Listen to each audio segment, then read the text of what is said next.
le Haut Commissariat à la justice restaurative,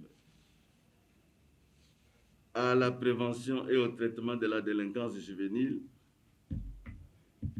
a été créé par décret présidentiel numéro 2021-487 du 5 novembre 2021.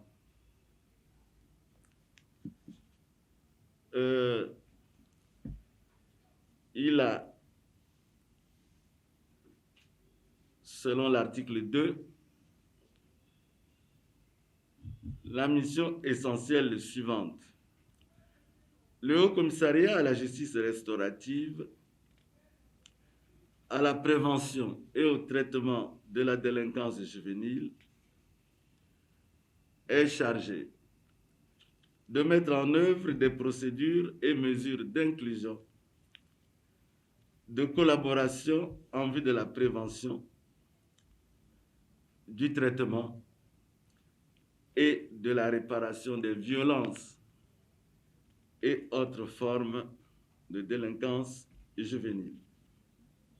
La justice restaurative, que l'on appelle encore justice restauratrice, est un processus par lequel la victime d'une infraction est mise face à l'auteur de la dite infraction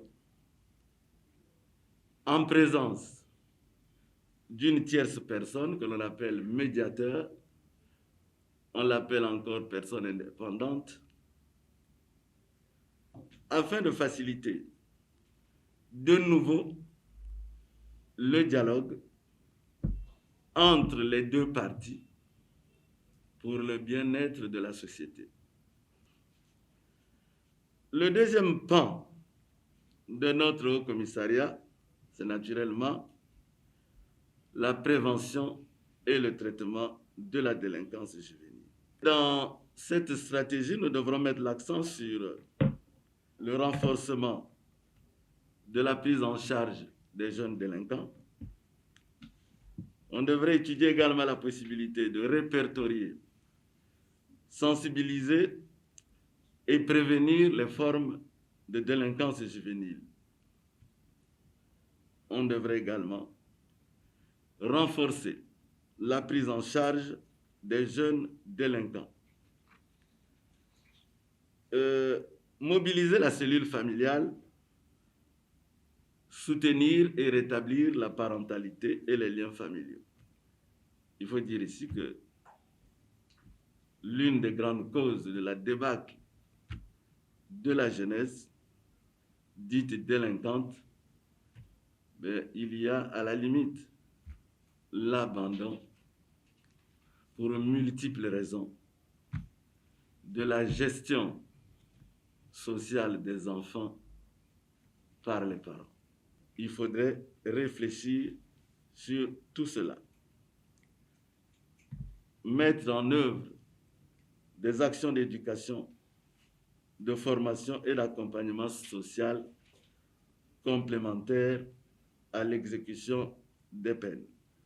Étant entendu que ces violences gagnent de façon progressive et apparemment préférentielle le milieu scolaire, qui devient le terrain d'affrontement des bébés noirs en col blanc ou habillés en uniforme scolaire. Et nous voulons ici marteler sur le fait que ce phénomène de délinquance juvénile ne devrait pas